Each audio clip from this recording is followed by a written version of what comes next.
আমি মনে করি এই দেশে আহলুস সুন্নাত ওয়াল জামাত যে একমাত্র শান্তিপ্রিয় দল, এবং এই শান্তিপ্রিয় দলের মাধ্যমেই সকল ধর্ম বর্ণ দল মত নির্বিশেষে সকল মানুষ যে আহলুস সুন্নাত ওয়াল জামাতের মানুষের কাছে নিরাপদ। আহলুস সুন্নাত ওয়াল জামাত যে একমাত্র শান্তিপ্রিয় দল, এটা কিন্তু এই দেশে বারবার প্রমাণ হয়েছে।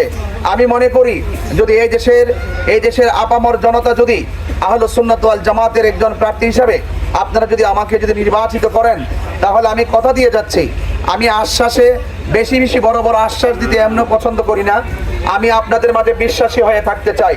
আমি পরিষ্কার ভাষায় বলতে চাই যে আমি এসেছি আপনাদের মৌলিক সমর্থন যদি আপনারা আমাকে দেন, ইনশাআল্লাহ আপনাদের পাশে থেকে আমি এমন কিছু কাজ করে দিতে চাই যেন আপনাদের মাঝে যেন আমি সারা জীবন বিশ্বাসী হয়ে থাকতে পারি। এই জন্য বড় বড় কথা বলে ফাঁকি ঝুঁকি দেওয়ার অভ্যাস এটা আমার নাই। কারণ আমি চাই যে রাষ্ট্রের পক্ষ থেকে যে বাজেট আপনাদের জন্য নির্ধারণ করা হবে জনগণের টাকায়, জনগণের জন্য যে নির্ধারণ করা হবে, এই জনগণের যাবতীয় সমস্যা সমাধানগুলো করতে গেলে বাজেট অনুযায়ী যদি সুষম বন্টনীতির আলোকে যদি সমাধান করা যায়, তাহলে আমি মনে করি এই চুনারঘাট মাধবপুরে শিক্ষা, স্বাস্থ্য, রাস্তাঘাট কোনো ধরনের সমস্যা থাকবে না। কথা বলেন ঠিক কিনা? এবং আজকে আমি গেলাম যে এই যে রাস্তা দিয়ে, এই রাস্তা দিয়ে আমি ওই দিনে গিয়ে আছি সুতাং বাজার, আমি দেওয়ানদি পর্যন্ত যে রাস্তার যে বেহাল দশা দেখেছি। আজকে আমি লালচান বাগানে গেছিলাম, সেখান থেকে ওই যে শাহাজি বাজার যে রোড একদম শাহপুর যাওয়ার কথা আছে, আবার এই রোডটা শাহাজি বাজার যে বেশি দূরত্ব না, আমি খেয়াল করেছি মাত্র 4 কিলোমিটার হবে। আসলে বড় কথা কি জানেন, এই সমস্ত বিষয়গুলো কিন্তু সমাধান করতে করে বিশাল কিছু লাগে না, একটা বিশাল মন লাগে। কথা বলেন ঠিক না?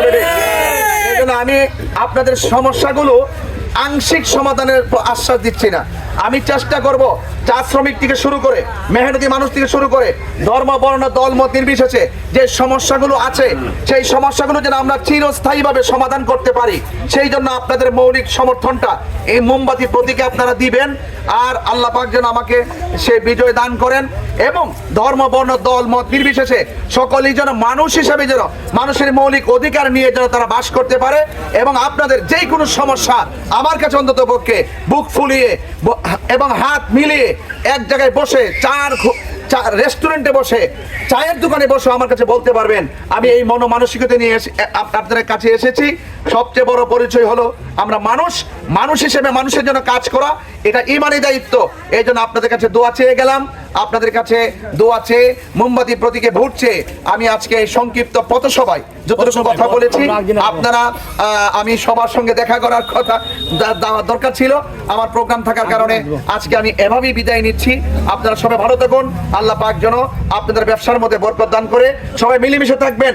জয় হোক মেহনতি মানুষের, জয় হোক মানুষের, জয় হোক সুবিধা বঞ্চিত সকল মানুষের। আর প্রত্যেকটা মানুষ যেন মৌলিক অধিকার নিয়ে বুক ফুলিয়ে চলতে পারে, আল্লাহ পাক যেন সেই তৌফিক দান করে। আল্লাহুম্মা আমিন। রব্বানা যালামনা আনফুসানা ওয়া ইন লাম তাগফির লানা ওয়া তারহামনা লানাকুনান্না মিনাল খাসিরিন। আল্লাহ আপনি আমাদের আয়োজনকে কবুল আর মঞ্জুর করে নেন। আল্লাহ এই মাত্র মাইক স্পিকার ধরার সাথে সাথে অসংখ্য মানুষ ব্যবসা সবকিছু ফেলে দিয়ে আমি গুনাহগারের কথাটা শোনার জন্য দাঁড়িয়েছেন। আল্লাহ যে কথাগুলো বলেছি, আল্লাহ সেই কথাগুলো যেন আমি যেন অক্ষরে পালন করতে পারি, সেই তৌফিক আমার দান করেন। আল্লাহ রাষ্ট্রযন্ত্রের গুরুত্বপূর্ণ জায়গায় আহলুস সুন্নাত ওয়াল জামাতের প্রতিনিধিত্ব আপনি কবুল করে দেন। ধর্ম বর্ণ দল মত নির্বিশেষে এই বাংলাদেশে আপনি সম্প্রীতির বাংলাদেশ বানিয়ে দেন। আল্লাহ আমাদের মা বাবা যারা কবরে চলে গেছেন, ওই কবরটাকে জান্নাতের বাগান বানিয়ে দেন। বিহুরমাতে সাইয়্যিদুল মুরসালিন ওয়া আলা আলিহি তাইয়্যিবিন আত-তাহিরিন লা ইলাহা ইল্লাল্লাহু মুহাম্মাদুর রাসূলুল্লাহ।